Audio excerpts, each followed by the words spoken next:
Great honor of introducing Barbara Forrest. Barbara is very active in our circles and has helped promote science and reason across the country. She has a PhD in philosophy from Tulane University.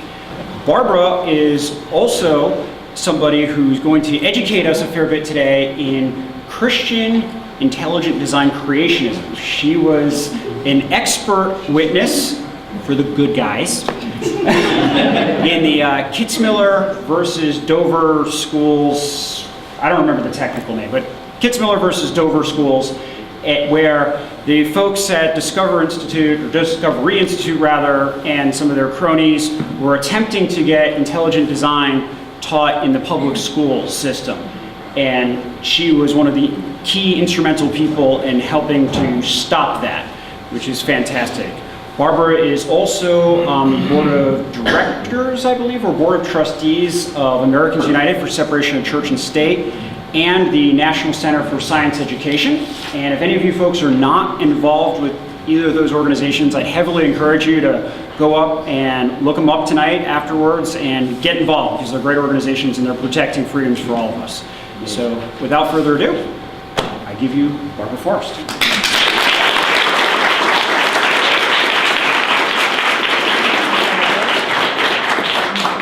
Thank you. Is the mic working? Yes. Okay. I get your seat. Okay. Let's see.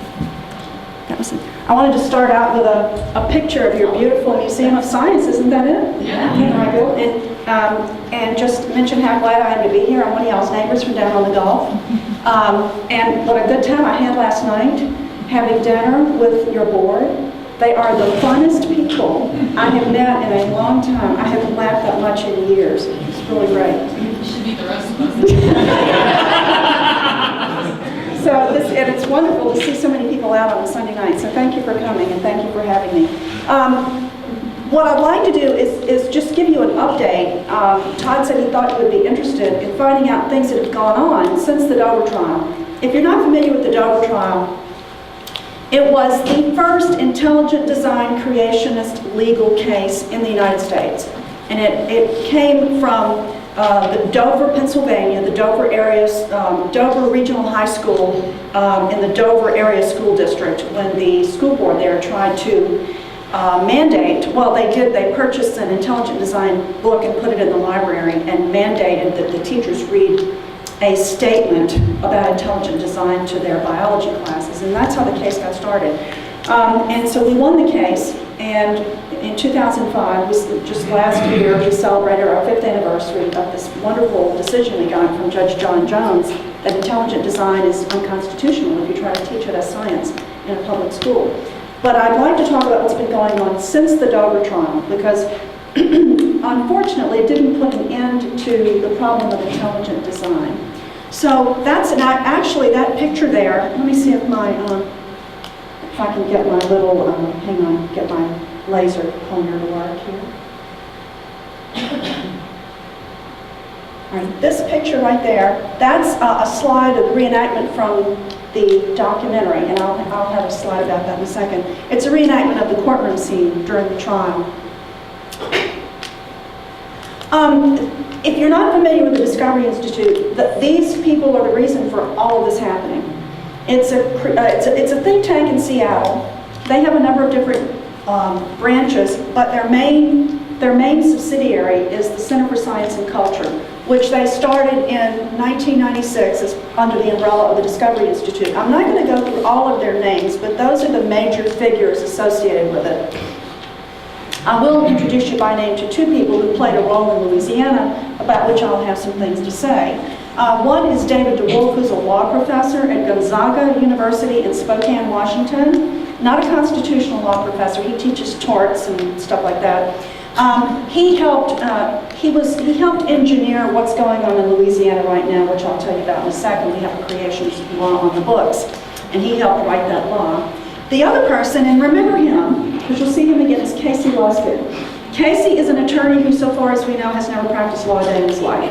He got out of law school, went to work for the Discovery Institute, and he's just kind of their utility infielder. He does whatever they tell him to do, and he writes a lot of their propaganda, things like that. And he actually came down to Louisiana, okay, in person to help promote that law when it was being taken to the legislature. So this is the Center for Science and Culture at the Discovery Institute. They are the ones who caused all of the trouble. For almost, not all, but almost all of the creationism that we've dealt with since 1996 has been instigated by them. Not all of it, but most of it. My role in the trial, I'll just mention this because it will be relevant to what comes later, was to explain to Judge Jones two things. I had to explain to him the Discovery Institute's strategy. This is the cover sheet of their document outlining their strategy. Just go to Google, type in Wedge document, and you'll find it. It explains their strategy over a period of years, and they viewed this. They started, this document came out in '98 and was projected to outline their strategy over a period of 20 years. So these people are in it for the long haul. So I had to explain the strategy of how they're promoting intelligent design to the judge, and that it is creationism, which is very explicitly stated in that document. I also had to explain to him about this textbook that was put into the Dover High School library, because it was the first intelligent design textbook ever written, and it had started out as an explicitly creationist book with creationist language. And when in 1987 the Supreme Court outlawed the teaching of creation science, they went in and changed all the creation language to intelligent design language. And if you watch the documentary, you'll see about that, and I'll tell you about the documentary in a second. So anyway, this is it. This is it was on Judgment Day. You can go to Google Video and watch it online. It was a PBS Nova 2-hour documentary about the trial, and it won a Peabody Award in 2007. So it's a wonderful documentary. It tells you the whole story of the trial, and it's on Google Video, and you can watch the whole thing. If you want the details about the Discovery Institute's intelligent design strategy and what they're doing, how they're advancing it, who they are, this is the book that actually got me called into the trial as an expert witness that I co-authored with Paul Gross. There's my co-author, which really gives you a lot of detail about the Discovery Institute's strategy. I was the person who authenticated that document that you saw that was posted on the internet. They wouldn't claim ownership of it until I wrote about it, and they finally did. And so if you want the full story, you can get the book, or you can, if you don't want to buy the book, that's fine. You can read it for free. You can get this paper from the Center for Inquiry's website. It's called Understanding Intelligent Design. Its True Nature and Goals. It's a little bit dated. It's 2007. So there is a more up-to-date paper, but you have to have access to this journal, Evolution, Education, and Outreach, in which I've written about, it's the most up-to-date explanation of the evolving, pun intended, strategy of the Discovery Institute. This is the title here of the article, Deja Vu All Over Again, and it's in the Evolution, Education, and Outreach Journal, which is a journal that is run by, it was founded by Niles Eldridge, who was Stephen Jay Gould's research partner, and he runs it with his son. It's one of the most respected journals in the United States. Its audience is science educators, but you have to have access to the journal to get the article. I want to start by telling you about someone who really is an example of the human damage that this movement has done, that has caused. The Dover trial verdict was in December 2005. In November 2007, this lady, Christina Comer, who was the Texas Director of Science for 9 years, 98 to 07, that meant that she was in charge of all science education for the entire state of Texas. She was the director at the Texas Education Agency, which is their state Department of Education. In November 2007, she got an email from Glenn Branch, who is our deputy director at the National Center for Science Education, and he was announcing to her, sending her, as he does every time I'm on their board, when we give talks, he sends out advance notices to people who might be interested. So he sent her an email about my talk. It was called Inside Creationism's Trojan Horse. She Googled me, found out I was a legitimate person, everything looked okay. And she just put an FYI on this email. That's all she did. She put an FYI on the email, and she forwarded forwarded it to a few people, a teacher's group, a few other people. And within 2 hours, she was called into her supervisor's office, and within a week, she had lost her job. Okay. This is the memorandum at the Texas Education Agency proposing disciplinary action against her. And she was fired. She filed suit, she lost, she appealed, and lost again. So after she lost at the first level, remember this guy? Remember him? Casey Luskin at the Discovery Institute was just really overjoyed that she had lost this lawsuit. Thankfully, a clear-thinking judge has now tossed this publicity stunt from court. So she appealed it all the way to the Fifth Circuit, and last year in the summer she was denied. So the case is over. Okay, she's lost at every level. But this lady lost her job. She was in many ways in the prime of her career, and she went through a pretty hard time. She's okay now. She's had a lot of good support from people who respect her, but she's the real human damage that they've done. She suffered in a very personal and professional way from their promotion of intelligent design. The same year, 2007, in the fall, you probably know who this guy, you probably know about the movie. I'm not going to give it any more publicity than it deserves, but you can Google that one too. Anyway, the Discovery Institute began promoting a model academic freedom statute on evolution. Okay, now this is very important because it reflects the alteration in their strategy. After the Dover trial, at the National Center for Science Education, we knew that we were going to start seeing, after that trial, a bunch of proposals and maybe some legislation that would not use the term intelligent design. Just as the term creation science couldn't be used anymore after 1987, after Dover, intelligent design can't be used again. And so it's a distinct legal liability because it's a form of creationism. And so we knew we'd start seeing things like this, and sure enough, they put up a special website with their model academic freedom statute on evolution, and you can go and read that, it's still up there. And in that statute is a disclaimer that says nothing in this act shall be construed as promoting any religious doctrine, promoting discrimination for or against a particular set of religious beliefs, or promoting discrimination for or against religion or non-religion. Now, this is important because this goes back decades. Whenever creationists, including the creation science people, would write up proposals and legislation, they would always put in a disclaimer like this. Now, this is a dead giveaway that this bill is exactly about religion, because if it were about science, it wouldn't have to be in there. You see, it's a flimsy, transparent attempt at preemptive legal self-defense. That's what they're doing. And when I talk more about where this legislation has shown up, remember that in every version of it, in every state where it has been introduced, this is in there pretty much verbatim. It's the one common thread tying all of the variants of the legislation together. So what has happened? The Discovery Institute has had to change its terminology. And that is what this is about. It's all about terminology. It's about how they are describing what they propose to be done in school boards and state legislatures. They have sanitized their language. And one of their big sound bites is teach the controversy. Mark, where's your shirt? Look, there you go. Mark is wearing the teach the controversy shirt. We're going to teach the chemical elements, air, water, fire, earth, and ether. That's all. That's right. Okay. So they want to teach the controversy is a soundbite that they use, which they actually stole from the postmodernist movement. Okay, that's not original. None of this stuff is original. Okay, but teach the controversy is their most powerfully effective soundbite. It's the idea that there's a controversy over the status of evolutionary theory inside the scientific community, and that it's only fair that children be taught about this. It's only fair.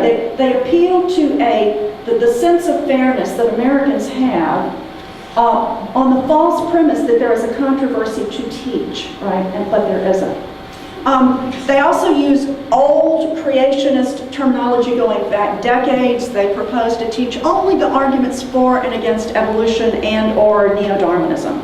Or In other settings, they proposed teaching the strengths and weaknesses of evolution. This was the big one they used in Texas.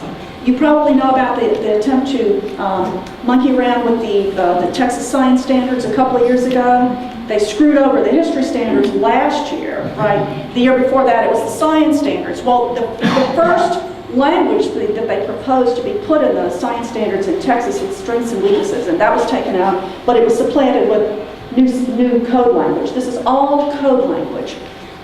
In Louisiana, critical analysis of evolution and academic freedom. Those are the operative code terms in Louisiana. And I added a new one this afternoon because it's important enough now because it's showing up again this year. Analyze and evaluate X, Y, or Z.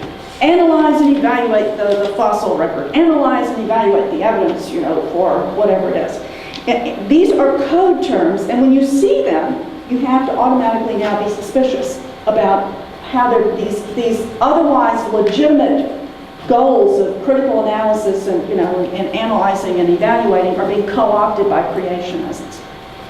So in Louisiana, what happened? Well, this is the big development after Dover. When the Discovery Institute began peddling its academic freedom model statute, Louisiana actually enacted it into law, okay? We are so far the only state that has done this, but who do we have to thank for this besides the Discovery Institute and some other people I'll introduce you to in a minute? Well, we have our governor, right? We have a very powerful state senator, Ben Nevers. You'll see him again, I think, in a bit. We have the House of Representatives that passed the law by 94-3. There were only 3 people in the entire legislature that voted against that law, only 3. And then the Senate, 35-0, okay? So it just literally swept through the Louisiana legislature with virtually no opposition, except from a handful of us who tried and failed to stop it. Now, what does this law say? Well, this is the gist of the law. This is just a little bit of the text. What this law does, it doesn't require anybody to do anything. It permits, because they know they can't get away with requiring. So it's a permissive law. And so what it does is, it requires the state board, the Board of Elementary and Secondary Education, to permit. To permit, allow, and assist teachers, principals, and other school administrators to create and foster an environment within public elementary schools that promotes critical thinking skills, logical analysis, and that's supposed to be a long red line, it didn't go all the way across, and open and objective discussion of scientific theories, including but not limited to evolution, the origins of life, global warming, and human cloning. What they did to fend off the charge that they were singling out evolution, which is what creationists traditionally do, they threw this other stuff in there. They just happen to be against global warming. They just happen to be against cloning, so we'll just toss that in there, get some more stuff in there that we don't like, and then we can have a defense against the charge that we're just singling out evolution. So it permits teachers, it requires the state board to create an atmosphere in which teachers can do this next thing. That is, to use supplemental textbooks, in addition to the state-approved books, to use supplemental textbooks and other materials to help students understand, analyze, critique, and review scientific theories in an objective manner, as permitted by the city, parish, or other local school board, unless otherwise prohibited by the Board of Elementary and Secondary Education. Now what that means is, teachers can use any type of creationist materials in their classes until they get caught, until somebody reports them. The state has not put out a list of prohibited materials or anything like that, and so they can just pretty much do whatever they want until they get caught, okay? Now notice what's in the law. There's the religion disclaimer. Just as the Discovery Institute wrote it. Okay, just it comes out of there as it comes out of the model bill. So this is what the law does. It lets teachers bring supplementary creationist materials into our classrooms. Now, I've written an analysis of this law. I have a website that I put up in 2008 when we started trying to fight the passage of the law. It's the Louisiana Coalition for Science. It looks a little bit better than that right now. It's a nicer heading, but lasciencecoalition.org. And I've analyzed it. It's Senate Bill 733, SB 733, and there's a PDF to my very detailed analysis of the law that you can download from that website if you'd like to see it. Now, who got this ball rolling in Louisiana? Well, the Louisiana Family Forum. They are a Louisiana affiliate that focus on the family. You have one of those in North Carolina. It's called the North Carolina Family Policy Council, I think. They are a focus on the family affiliate. And I just looked at their website this afternoon. They do have an intelligent design document, an article, but it goes back to 2006. It looks like they're way more concerned with your sex life than they are with creationism for the last few years, right? Okay. But the executive director is Reverend Gene Mills, who is some type of minister. He never says what kind he is. And then a retired Baton Rouge City Court Judge, Darrell White, who is a quote-unquote consultant for them.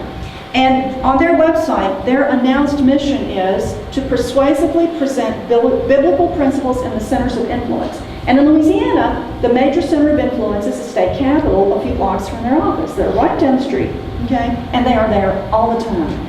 They are there all the time. And they have a network of pastors that they, during the legislative sessions, come all over the state. They fan out all over the state capitol, doing, I don't forget what they call it, but they're basically lobbying. That's what they're doing. And they secured the help of a very powerful legislator, Ben Nevers, one of the most powerful people in the Louisiana legislature. He is an electrician by trade, and some other people that worked with him to get this bill passed. And there's Gene Mills and Darrell White, because they worked very, very closely with these legislators. Now, the Louisiana Family Forum, the truth of it is that they pretty well have their run of the place down at the legislature. Pretty much what they want, they get. And you'll see why in a minute. Okay. They're there all the time. They lobby. They wine and dine. Well, I don't know if they wine the legislatures, but they certainly dine them, okay? And give them Patrick Henry busts, their Faith and Family Awards. I mean, they really do suck up to the legislature, really something awful. And in Louisiana, they have about half of them in their pocket. And it doesn't matter whether they're Republican or Democrat.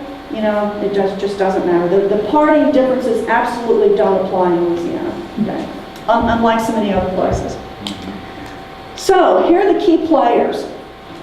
There's Senator Nevers, of course, who worked the bill on the Senate side of the legislature. There's Gene Mills, Darrell White, the two Louisiana Family Forum people. There working behind the scenes is David DeWolf, the law professor from the Discovery Institute, who helped craft the revised version of the bill that passed.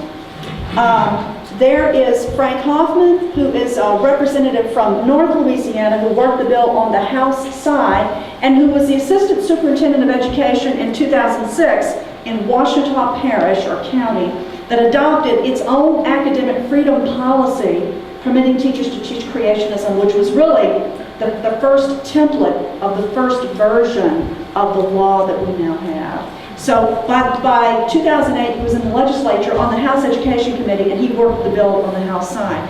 This man is one of the members of the State Board of Education, Board of Elementary and Secondary Education, Dale Bayard, who is the point man for the Louisiana Family Forum on the state board. He does what they tell him to do, right? And they work through him. But who do you think was the central linchpin in the entire plan? Not exactly. There you go. My governor who wants to be your president. Okay? I'm not kidding. I wouldn't kid. You probably remember him from that. Anybody watch that? Okay. Well, just kind of keep that image of him in your mind right there, because that's okay. All right, so these are the people who all of whom together produce this Louisiana Science Education Act that we now have on the books. Now, to show you what I mean when I say that the Louisiana Family Forum pretty much when it comes to social policy, conservative social issues, they run the legislature. And anybody who crosses them, any legislator who crosses them, is going to be targeted in the next election. Because what they do is they keep scorecards on every single legislator, and they post them on their website, and they give them a grade, okay? And so if you don't go their way, they will find somebody who will run against you in the next election. These people are very political. And what they are a 501c3, and they were really pushing the envelope with their political lobbying. So what they did was they set up a 501c4 called Louisiana Family Forum Action, which gives them the legal right to lobby down at the legislature. And Gene Mills is actually paid through Louisiana Family Forum Action. And so when Bobby Jindal was elected governor in November 2007, in December 2007, the Louisiana Family Forum down at the old governor's old capitol in Baton Rouge, it's a beautiful old building, it's used as a ballroom, things like that. They gave this big party for him. It was called the Louisiana Family Forum Governor's Christmas Gala. It's on YouTube. You can watch the YouTube movie of it. And so there's Gene Mills, there's Jindal, and you can see on the YouTube video Jindal in front of hundreds of people, including several former governors, undergoing the laying on of hands at this event, right? And there's Gene Mills presiding right there, and there's Jindal undergoing the laying on of hands at this big party in front of hundreds of people, including public officials. Okay, so this is how close he is with the Louisiana Family Forum. He goes to all their events. This was, the press in Louisiana really was not putting these dots together. They did not want to write about Jindal's religious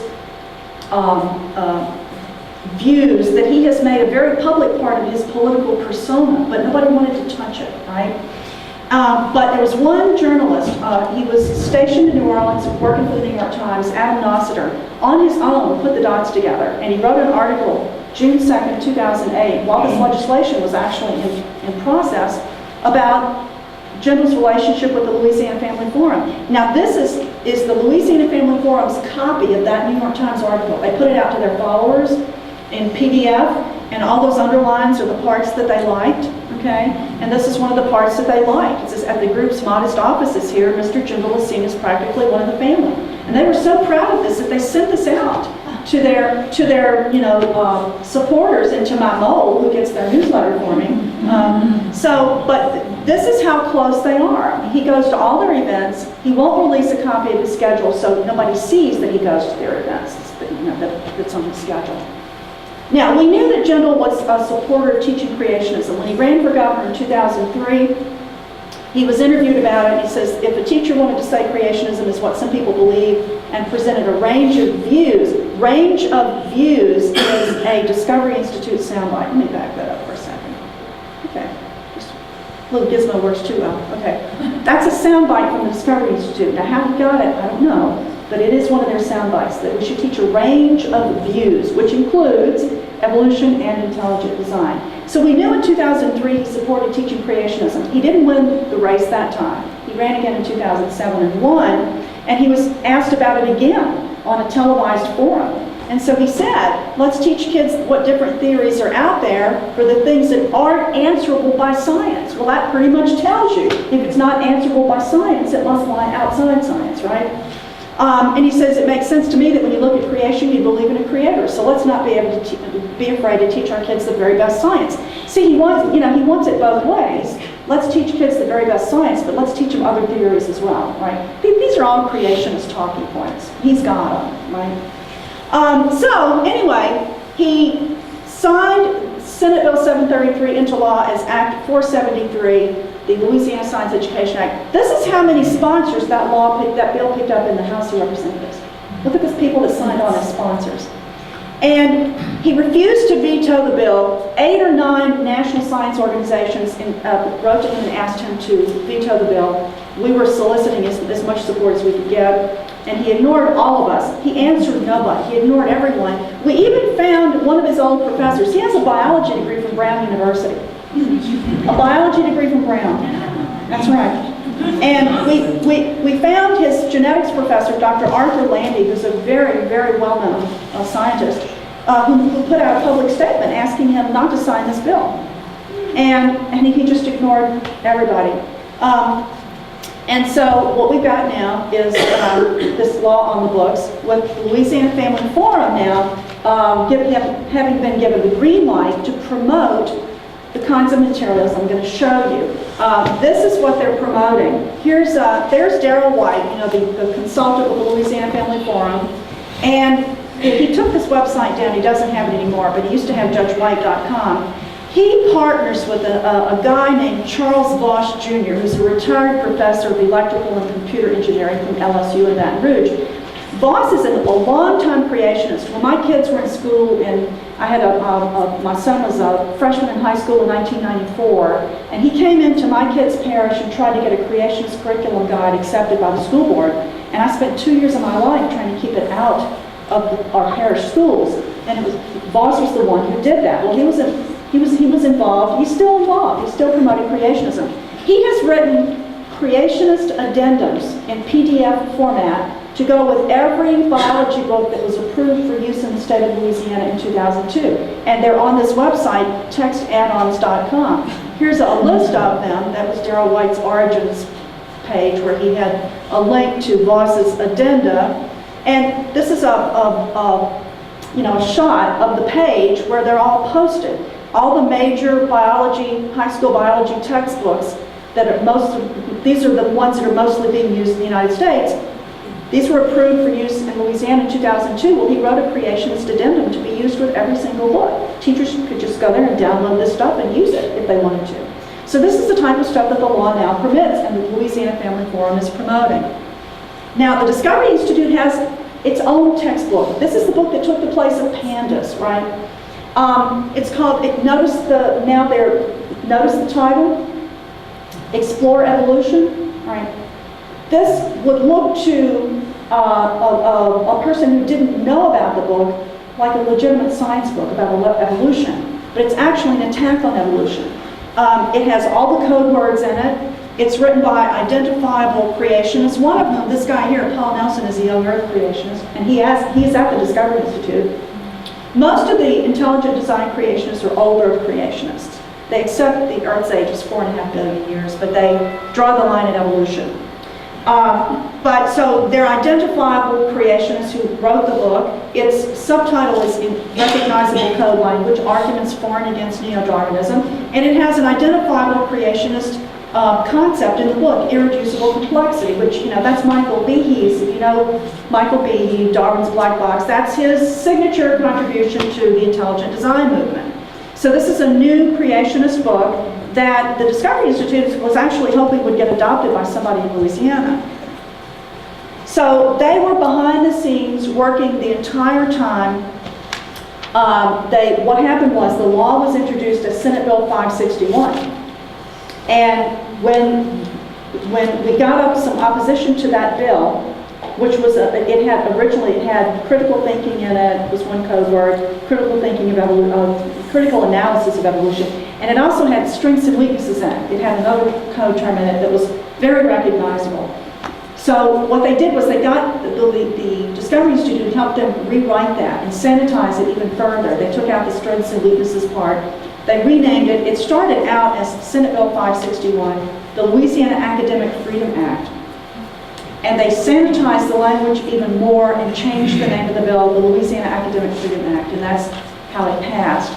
And so the Discovery Institute were behind the scenes the entire time. And they even sent Casey Luskin down to Louisiana. On May 21st, 2008, when I went to the House Education Committee to testify against the bill, the first person I laid eyes on was Casey Luskin. Casey Luskin. He was down there escorting a woman creationist from Virginia whom they had brought in to testify for the bill. And has anyone seen the movie Expelled? She's in it, Caroline Crocker. So they were watching everything. They were writing on their website about it, Evolution News and Views, that's their blog. They were writing, when Ouachita Parish adopted their academic freedom policy in 2006, they were praising Ouachita Parish for having done this. They were watching these bills move through various state legislatures that year, one of which was Florida. They were writing about that. They were watching the news coverage in Louisiana and criticizing it, so they were watching that. And when Jindal signed the bill on June 25th, and it hit 2008, and it made the newspapers only 2 days later because he did not announce that he had signed it. The newspapers found out, it came out in the paper early in the morning, June 27th, and within minutes, they announced their victory on their website. The Discovery Institute posted this victory in Louisiana. They had gotten what they wanted. Okay. I'm telling you, within minutes. This blog post is dated something like 7:15 a.m. Just went up very early in the morning. So Louisiana was targeted. We were targeted along with a number of other states, none of which was foolish enough to pass this bill. I think in 2008, I can't remember how many other states altogether so far. Well, in 08, I think there were 6 states. I'll show them to you in a minute, and then 5 in 09. But we were deliberately targeted because they had people on the ground to help them. The Discovery Institute always works through local people, and they had the Louisiana Family Forum, which had made contact with them some years earlier and had forged a relationship with them. So they had people on the ground to do the spade work, get everything ready, but they couldn't strike until Bobby Jindal got elected, because they knew he would sign it, because he's an ally of the Louisiana Family Forum. So we were deliberately targeted. So in 2009, here are the states in which such legislation was introduced: Oklahoma, New Mexico, Florida, Iowa, Missouri, and Alabama. And this was the following year, okay, the following year. And it failed in every single state. It failed in all of these states. It even failed in freaking Texas. And, you know, I mean, look, even Texas, you guys, you probably have seen the news about what's been going on with their Board of Education, right? Even that legislature did not want to touch this. Okay, so they rejected it too. Now, this is the gentleman on the Board of Education in Texas, and you know, Texas, you know, of the developments. This is part of the Wedge strategy. See, the Wedge strategy. Let me explain that term. When I say updating the Wedge strategy, the Discovery Institute's strategy in that document I showed you is called the Wedge strategy. The idea is to get using the analogy of a wood splitting wedge. If you can make a little small split in a log, then you can bust the whole thing open. All right. What they want to do is to get inserted into the public mind the idea that science requires the supernatural. That natural explanations are inadequate to explain natural phenomena. And so the intelligent design people's work will be the thin end of the wedge, okay?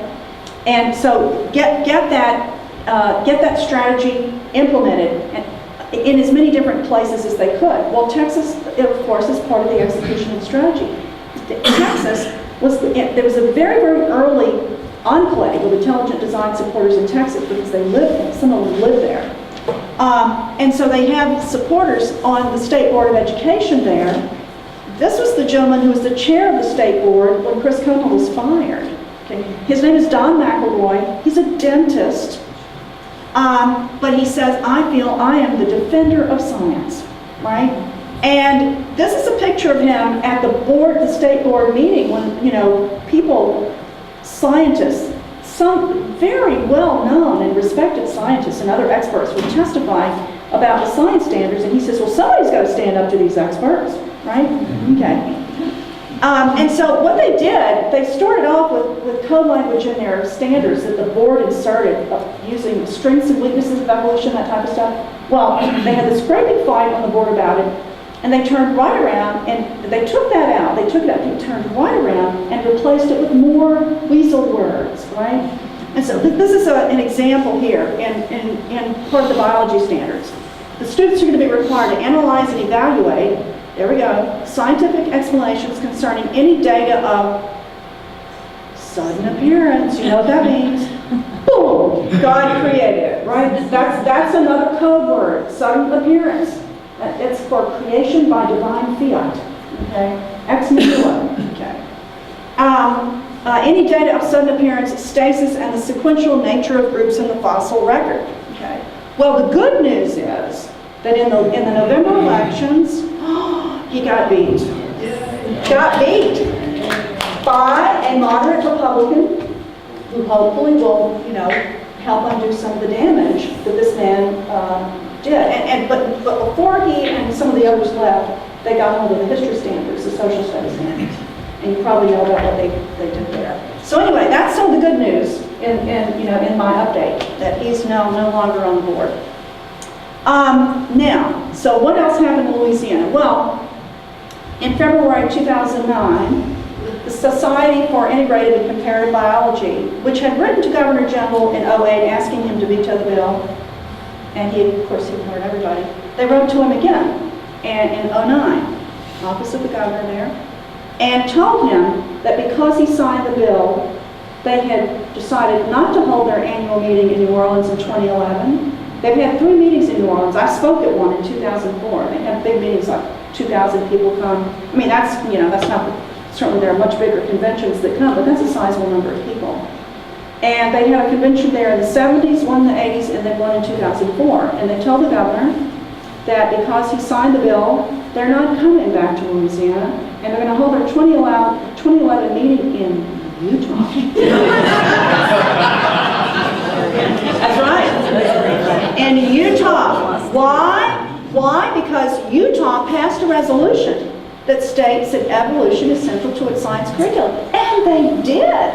In 2005, when Senator Butters, B-U-T-T-A-R-S, Butters tried to get some type of creationist bill passed in Utah, their Board of Education, no, their state board, passed, this is a multi-page document, it's on the internet, but stating how central evolution is to their K-12 curriculum. So they're going to get at this convention, right? Now, what was Governor Jindal's response? He didn't make a personal response. He sent his little spokesperson out, this little kid, that basically Louisiana is now being run by kids. Basically, that's what's happening. You know, little 20 things, 20-something. That's what they are. That's what they're basically just kids. And they're working for Jindal, and they come out and they give his messages and stuff. And he comes out on behalf of the governor and says, oh, that's too bad. New Orleans is a wonderful place for a meeting. But that's the only response the governor made to the loss of this convention. But I can tell you that whereas the passage of the bill got very little publicity outside the state, this got a lot. Okay, it got a lot of publicity. And just literally, even in Italy, a newspaper had picked this up. Okay, now, in the wake of yes, well, this was on the Discovery Institute's website. When the SICB announced that they would boycott Louisiana, this was the Discovery Institute's response. The Discovery Institute has one of its people affiliated with it now in the last few years is a neurosurgeon named Michael Egner. And I have to say in all honesty that from everything he writes, he's a nasty individual. He writes really nasty stuff, mean stuff.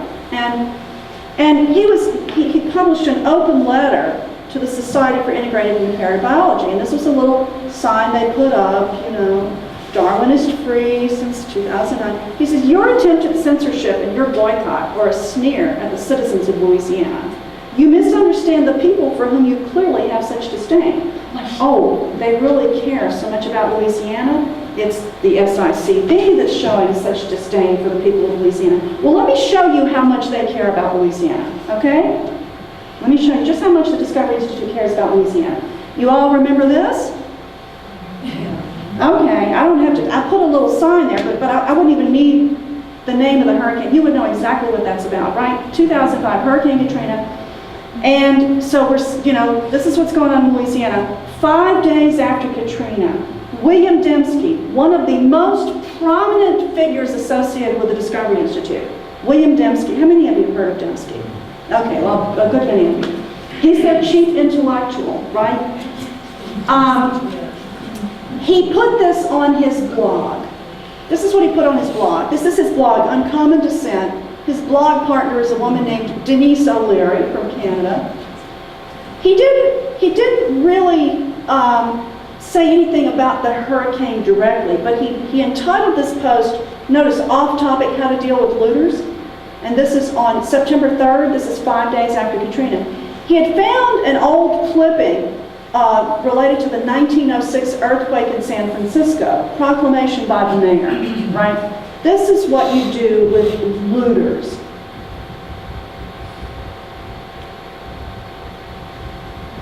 The federal troops, now this is something that the mayor put in the newspaper in San Francisco after the earthquake there. The federal troops the members of the regular police force and all special police officers have been authorized by me to kill any and all persons found engaged in looting or in the commission of any other crime. Now, this is the only thing that Dembski could say, right, in the wake of this horrendous catastrophe. And I'll tell you, they knew that I was sitting down there, and they knew that I was in Louisiana. That's why I was late getting to the trial, because we had one hurricane, then we had another one. But of all the things that he could have found to say, this is the only thing that came out from anybody at the Discovery Institute. And that's how nasty these people are. So, this is back to my website. Reverend Mills announced in 2009 that Louisiana was open for business. Now why 2009? Because in 2009, after the law was passed in 2008, the next thing that the Louisiana Family Forum had to do was to get control of the policy that implemented the law. The State Board of Education had to have the Department of Education draft up a policy that they would send out to the local school districts so that they would know how to implement the law at the local level.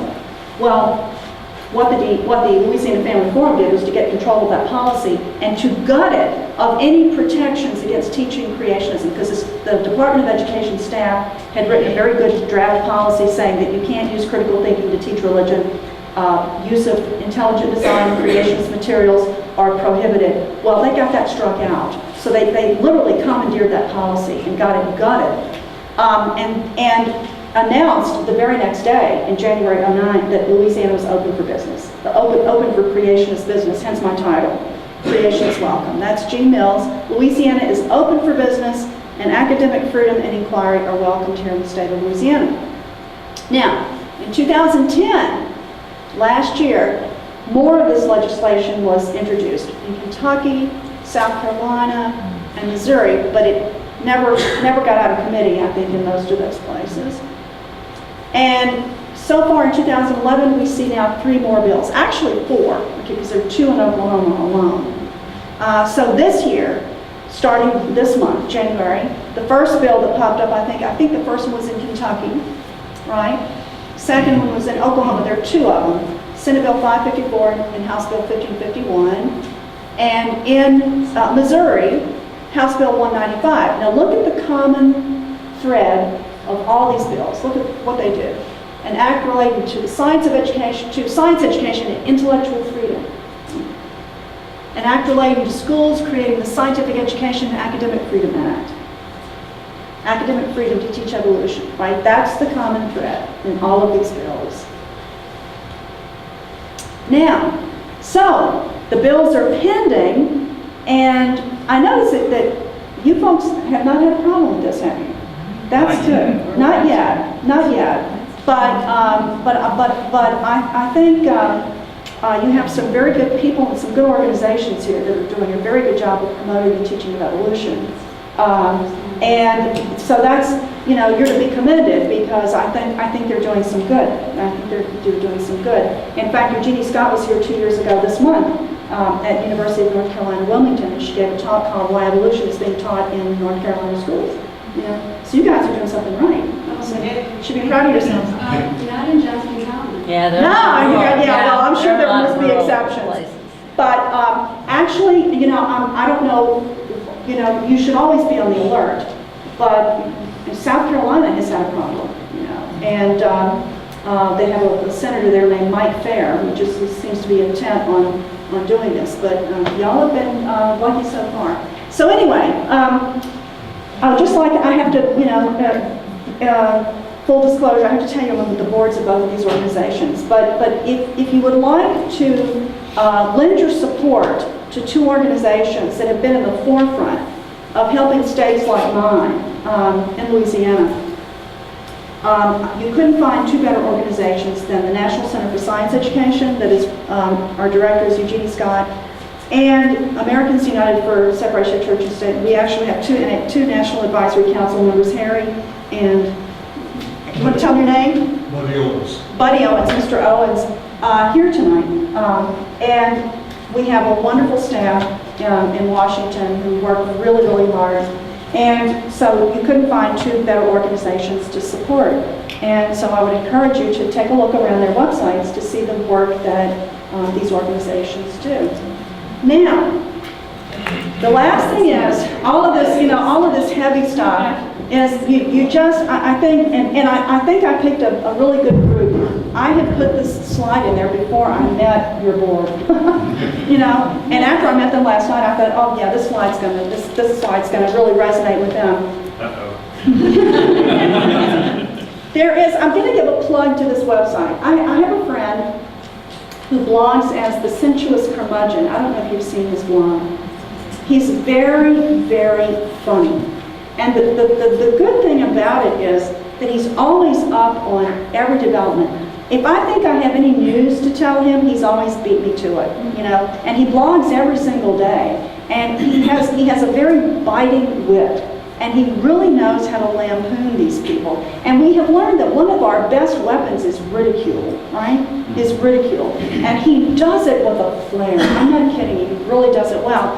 This is one he did about one of the Oklahoma senator who has introduced the bill there this year. And he wrote one recently called Oklahoma Senator Josh Brashear Totally Crazed. I mean, it's just, and then he wrote one about Louisiana, who sucked the brains out of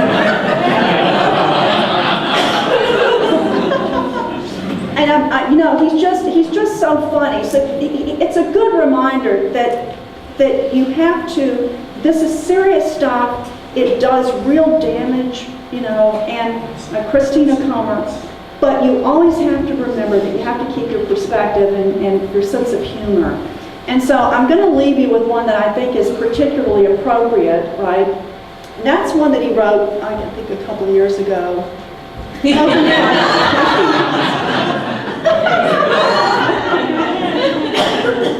The backstory is that Casey had been in Oklahoma promoting intelligent design. This might have been last year or the year before.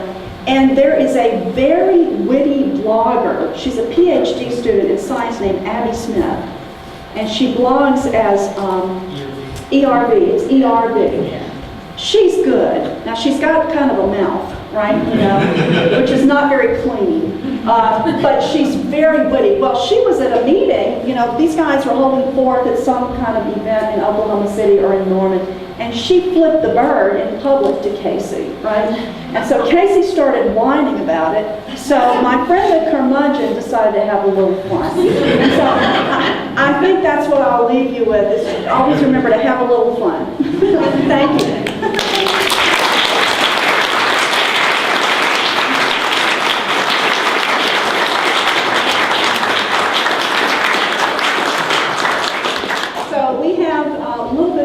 For some questions until Harry tells us we stop. We're good on time. We're good on time. In fact, we're a little ahead, aren't we? Yes. Okay. All yes. right. Yes, ma'am. It's about a book I just read about left my notes at home. About two guys did they're political scientists, I think. Yep, in Pennsylvania, it's Plutzer. Yes, I can't remember the other one's name. right. Yeah, they did a survey. Right. And I think they did a 2007 survey of biology teachers in public schools, Right. and the numbers were just so depressing. Right. 60% of these teachers they're afraid to kind of talk about evolution. They don't have the stuff, but they don't seem to have the knowledge. They don't feel like they can they're wishy-washy. Right, Yeah. right. Yeah. And then I think like 13% were out now teaching creationism, and Right. the others were doing okay. But their book, or the paper they just did, it didn't sound very promising about immediate help in there. They were talking about talking to pre-service teachers in school, trying to get when they're in college, get them to do more on evolution. But there's got to be, just seems kind of depressing. You have to wait another generation to really get this is a really, it's a big problem, and it's a long-term problem. There's no easy solution. If you're not familiar with what Lynn is talking about, I think his name is Eric Plutzer. I think so, yeah. And he has a co-author. They did just recently publish a paper, Right. but they've also put out a book, and I haven't seen the book yet. But basically their survey research shows is this: that you have a hardcore group of teachers, percentage of teachers who are creationists. But the real problem lies with what they call the 60% who either don't teach it well or don't teach it with any real commitment, or teach it with sort of hedge it by hedging it, you know. And this is the large majority of teachers. And if I understand correctly what their argument is, that these are the teachers that are really a big part of the problem. It's the ones who are teaching it, but they're saying things like, well, I'm teaching this because it's in the standards and you have to learn it, but you don't have to believe it, you just have to learn it for the test. Or I'm teaching this, but you know, there are other viewpoints or something like that. In other words, they don't teach it with any real commitment, or they're not properly trained. And so one of the recommendations they make is that pre-service teachers, undergrads who are going to become teachers, need to be much better educated in evolution. That's not new. I mean, a lot of people have been saying that for years, but it's very, very hard to make sure that colleges of education are actually doing that all over the country. But as long as evolution is the hot button issue that it is in the United States, I think we're going to have this problem, until enough Americans stop buying into this stuff. But it's a long-term problem. In the back, and then you're next. I saw him first. I'm going to read from Webster's here. Science, systematized knowledge of the physical world derived from A, observation, B, study, C, experimentation. I wondered if you had any disagreements with that or would like to add to that as just a basic definition of science. Well, And I have another question. Yeah, I don't like to give basic definitions. Science has a lot in common with other disciplines, even like history, because it relies on empirical data, right? Science cannot operate in the absence of data. And what kind of data do they work with? They work with observations of natural phenomena. Scientists, the way they do their work is to look for natural explanations of natural phenomena. That's what they do. They can't appeal to the supernatural because there's no way for them to do that. And so that's basically the idea that we try to promote in talking to people, is that scientists have to limit their explanations to the natural world, and they limit those explanations to natural explanations. Okay. I'm glad you said that, because that leads directly to my second question. Having admitted that science only deals with the physical world and natural explanations for things, it implies that they have nothing to say about the possibility of or the workings of a supernatural or supra-physical world. But, as I maintain, and I want to be the contrarian of this, there is absolutely no proof from a scientific point of view that this supernatural world does not exist. And as you constantly say here, the creationism is in contradiction to science. I would think that science would have nothing really valid to say about whether that world exists or not, a supernatural. Do you have a question for me? Just respond to it. Thank you, sir. If you have a question, I'll respond. Well, I mean, all right, I'll put it in the form of a question. Would you agree that, since with that definition of science, that it has really nothing to say about whether the supernatural world exists or not? Well, I will say It this. studies the natural world, but that has really nothing to say about whether the supernatural world exists or not. Here's why. Philosophical, metaphysical question. Here's what I've written in papers that I've written. There is no method available to scientists to verify any supernatural claim. And the reason there isn't, because we know of no cognitive faculty that humans have for common access to the supernatural. If we had any type of cognitive faculty that enabled us to know the supernatural, we wouldn't all disagree about it. So, I think it's just something that is, in science, it is just not something to which they have either methodological access or cognitive access. Right. So they can't But use you it. didn't answer the question. Well, Can they not? Can they make any pronouncements about the reality? not as scientists, no. Okay. No, that's not even what they're trying, that's not what they're about. Now, as individuals with personal opinions, of course they can. Then how can you say that creationism has no validity? It's not science. It's not science. Okay, go ahead, sir. Go ahead, I made you wait long enough. I want to sort of respond briefly to that and ask my question. Don't feed Don't the feed the trolls. trolls. Yeah. Don't feed the trolls. He would bet. Do you have a question? All of the stuff you were talking about during the presentation is reactive in that trying to sort of prevent the enactment Yeah. of bad legislation or deal with legislation that's been enacted and trying to get rid of it. What about proactively working to enact legislation before this crap happens? What type of legislation are you? Definitions of educational standards that would preclude. You don't want legislatures doing that. Yeah. Really, you don't. But I mean, they're they have, doing you know, the thing that we would love is for the legislature to stay out of legislating what children should be taught.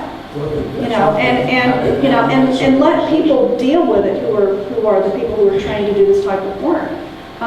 So, a few people have proposed that maybe we should have proactive legislation defining science and how science should be taught. But look, I wouldn't trust a legislature to do that any more than I would, you know, like what they did already in Louisiana. Proactive legislation to prevent that. I think well, we have Supreme Court Separation rulings. of church. We are well armed with federal court decisions. You know, Louisiana has contributed 2 of these court decisions. So we are well armed with legal precedent. We've got the law firmly on our side from that standpoint. I think a better proactive strategy is, number 1, for parents to be more supportive of teaching evolution and to let their school boards know that, and to make sure that they elect people to school boards who will promote and support the teaching of good science. And 2, for scientists to do more public outreach and explain to the public what they do and how science works. And it would be very nice if scientists found a way to spend 1 day a year in a public school or finding something to do that would help the public understand how science works. And it's a long-term strategy, but European countries like Portugal are already doing this.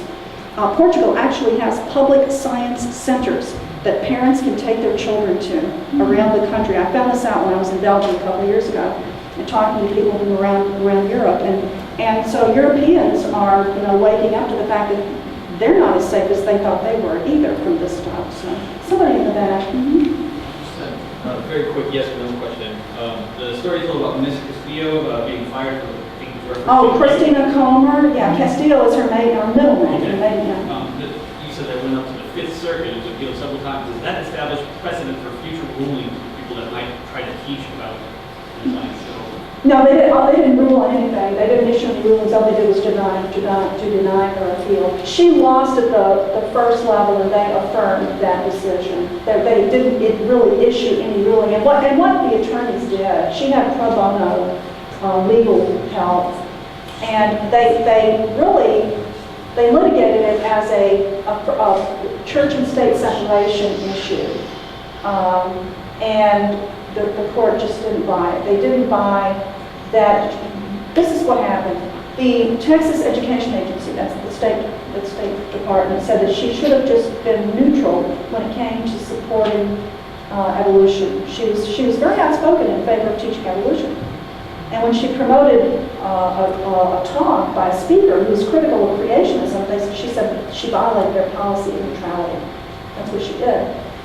And so they filed a suit on her behalf, her attorneys did, as a First Amendment church and state separation violation. Okay? And the courts the judges just didn't buy that. The federal courts just didn't buy that. They said that there was really nothing wrong with the state board requiring its people to be neutral in the way, in the statements that they make in their professional capacity. So they didn't issue any type of decision, they just denied her appeal. I'm from Texas, so we're covering Look, there's a whole nest of those people there, I'm telling you, some of them live in Texas. There's clearly some positives and negatives to this approach, but what have the thoughts been about if you can't meet them, join them, and as far as academic freedom, actually using that to distribute anti-creationism educational materials to be used supplementally by teachers in Louisiana? Stuff that is explicitly anti-creation? Stuff debunking the textbooks they're using, Okay. or educating about the background of the Discovery Institute, things like that. Well, teachers have to be careful. They already have considerable latitude to bring in supplementary materials. this law in Louisiana didn't give them anything they didn't already have.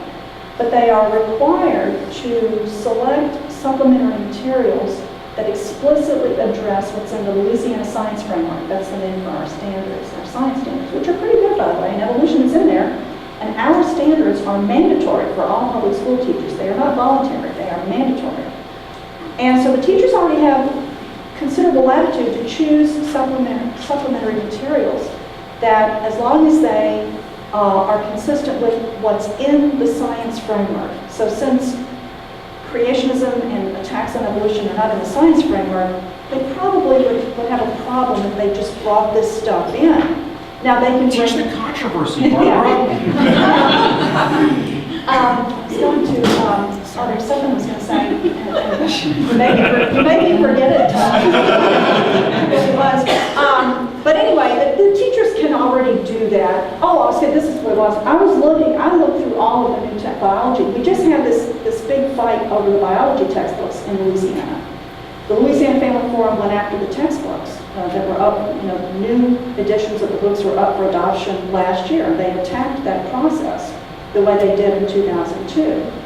And so I went and looked at all of the books, and they're all, most of these books are widely available across the country. And there was actually one very, very fine biology textbook that included the authors, the scientists who wrote this high school biology textbook, had a couple of pages in which they explicitly debunked intelligent design claims, and it's in the biology book. It's so the authors are, at least those authors are taking note, and it's, if any teacher needs any ammunition and uses that book, there is material in there. But most teachers, it's hard enough to get them to even want to teach evolution, much less anything that would take into account creationism, even arguments against it. And there's really no reason in a classroom to give it any recognition anyway. I mean, it's crap, So, oh, I'm sorry, her hand was up, and then we'll come to you, and then we'll go to the back. I made that gentleman late too, so this lady and then you. Back to the question of, I like that you talk about at the statewide level, but back to what the lady over here said, sometimes at the countywide or citywide level, Oh, yeah.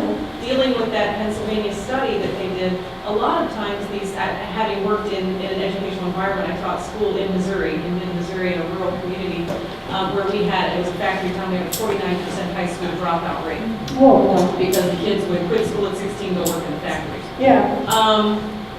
And the problem a lot of times with these people at the local level and at the countywide level is that you have so many people in the community who will actually work very hard on the school boards to get any teacher who teaches evolution from a scientific standpoint fired.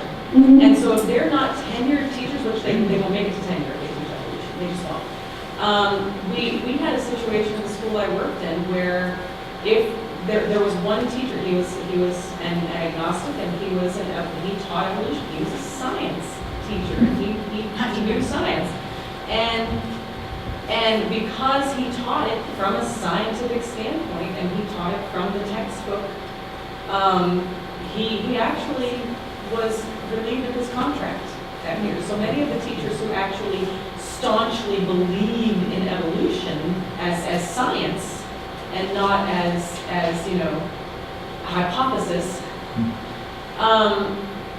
had to tread very lightly. So I think a lot of that 60% are people who aren't treading lightly because they're apathetic, so much as they're treading lightly because they have to keep their jobs. Well, at least till they make tenure. My younger son was in 8th grade and finally got a science teacher who knew what she was doing, and he had never really been interested in science. And that year, he was a really good teacher. And he kept waiting for her to do evolution, and she never got around to it.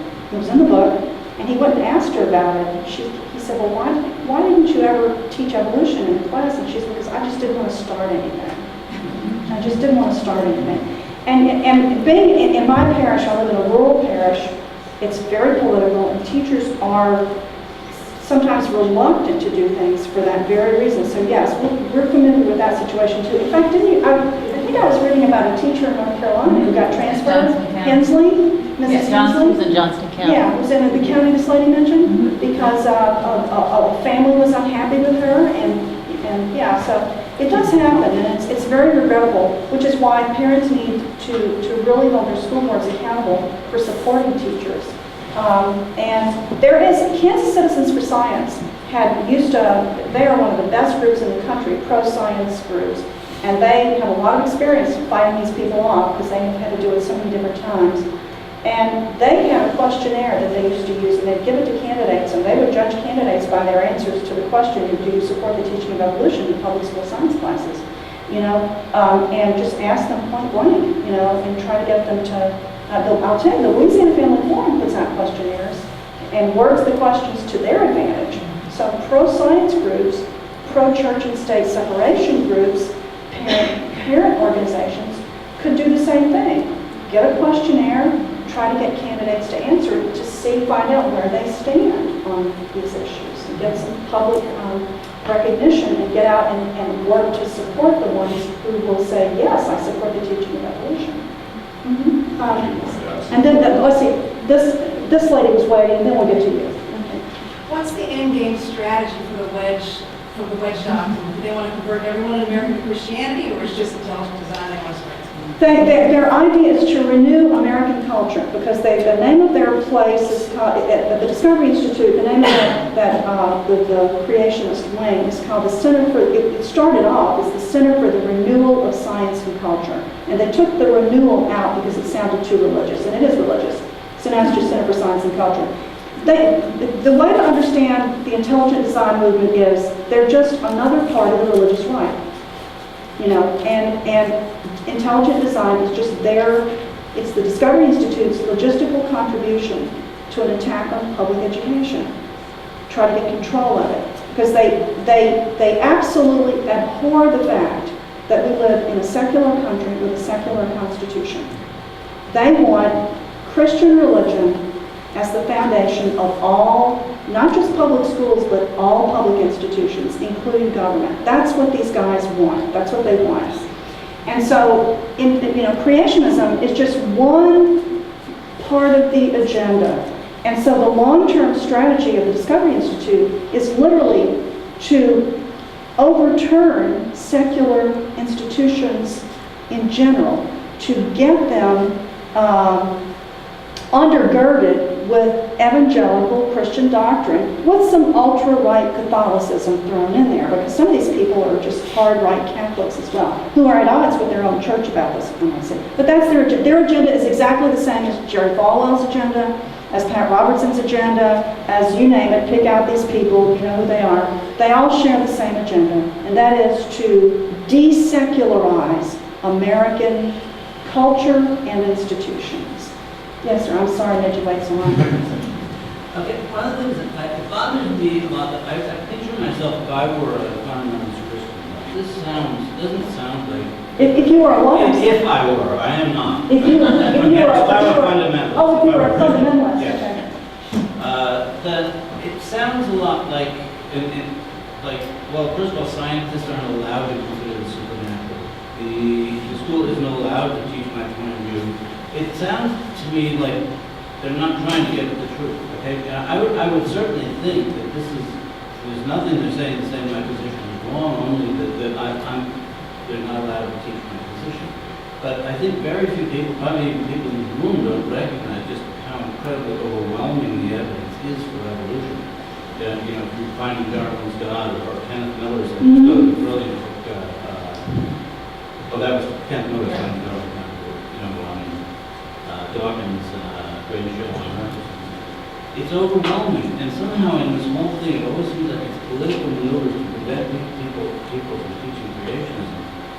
And it's an uphill battle because so much of the population has really no idea that evolution is so strongly supported. There's more to done to, sort of outside of the legal realm to just make it more. To discuss how facts, not merely what evolution says happened, but how overwhelming evidence is. There are a lot of people trying to put out that message, but consider what they're competing with. Television, I mean, Americans just don't read all that much. No, they don't. It's a real shame, but people are so saturated with popular culture, and this includes the kids. Until Americans grow up and start, understanding it as a civic responsibility to learn more about these important issues, it's going to be an uphill fight. I mean, teachers can only do so much. I'm a teacher, and I know what my students, and I'm in the university, I know what my students bring to the classroom, and I know what they're not bringing to the classroom. They're bringing minds that are saturated with popular culture, right? Why? Because it's just not on their agenda to do any substantive reading or research for their own edification. That's just not what Americans do so much anymore. And so the only place kids are going to learn this is primarily in schools. And so that's why we have to work so hard to make sure this gets taught in the schools. And the other thing that has to happen, and again, it's not any easy, logistically easy thing to do, but scientists have got to start being more vocal about what they do. They've got to take, look, the public is subsidizing most of their, not most maybe, but a lot of their work. And so they have a responsibility to try to explain it to people so that people, so that people understand what science contributes to their daily lives. But scientists, so many of them, and I don't exempt my own profession from this, because philosophers are even worse, about talking to the public, about talking to people outside their circles of influence and interest.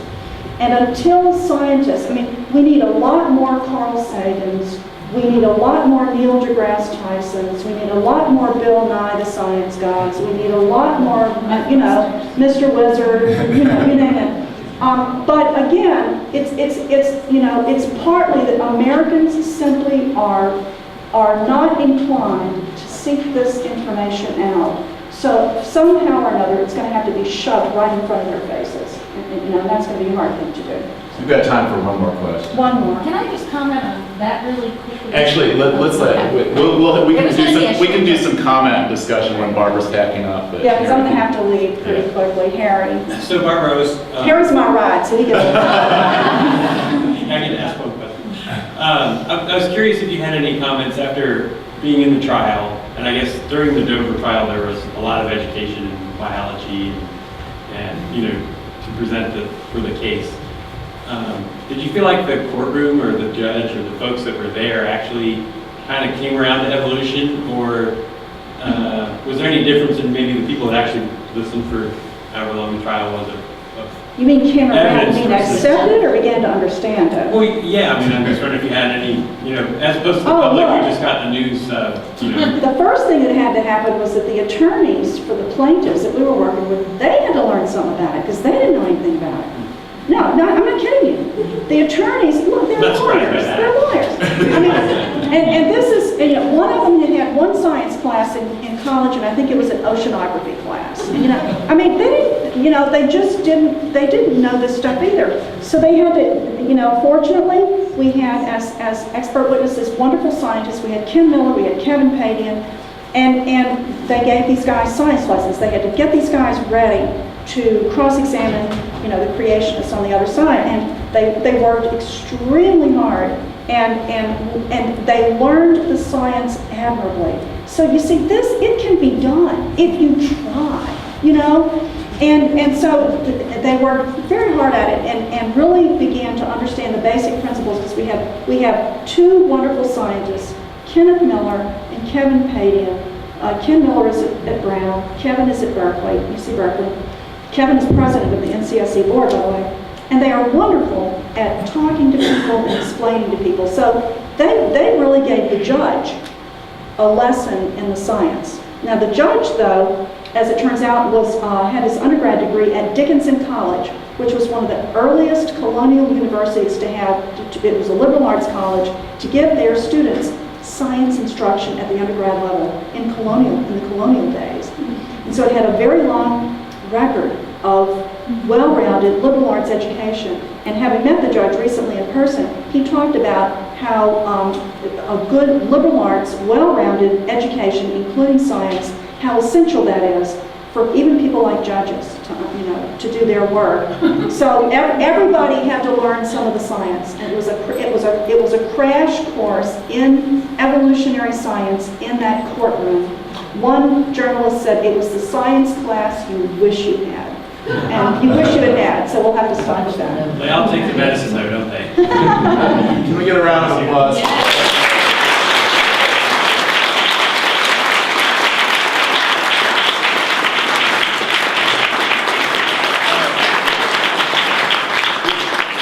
Thank you so much, Barbara. It's Oh, thank you. It was a pleasure.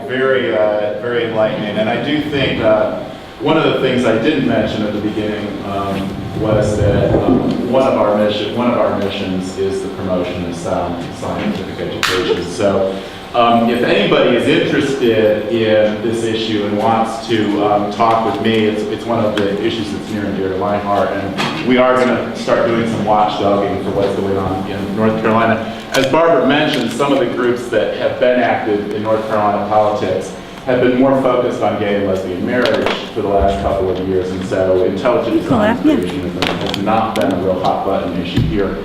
But I think Rodrigo sent me something earlier today that 55% of Republican politicians do not believe in evolution. 52% Republicans, so those are Republican meetings. Yeah. So now that the pendulum has shifted in North Carolina, we've got more Republicans in control of the NC State political agenda. It is entirely possible that we will start seeing some of these issues percolate up to the surface. So I think it's definitely a good time for us to discuss how we could start really paying attention to what's going on and why we're doing more. So for those who are here, have you had a chance to do Sue, do you want to talk about membership for a second?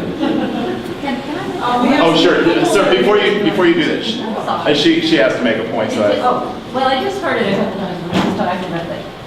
When we say we believe in evolution, that is, I think we need to change that term to accept, because belief sounds like religion, and we're not believing it. I mean, it happens whether we believe it or not. So I think that's a real important thing to be sure we use that terminology, so that people don't say, which many people do, they say it's a religion, you have faith in evolution, but it's not. Yeah, and I think that's a good point. I think that's certainly something we as a group need to continue to talk about. It's just how sometimes we, because of the way the other side frames issues, we often use the language that way to a fault. I mean, it's pretty clear Americans do not understand what a theory is from the scientific principle. And so, I mean, we've got our work cut out for us about, the facts of evolution versus the ideas of evolution. But we'll talk some more about that. For those of you who are members, you know where the Yahoo group is. If you've got, after this talk, you've got some ideas percolating around, some things you'd like to do, let's start talking about them. Okay, Sue, membership. If you are not yet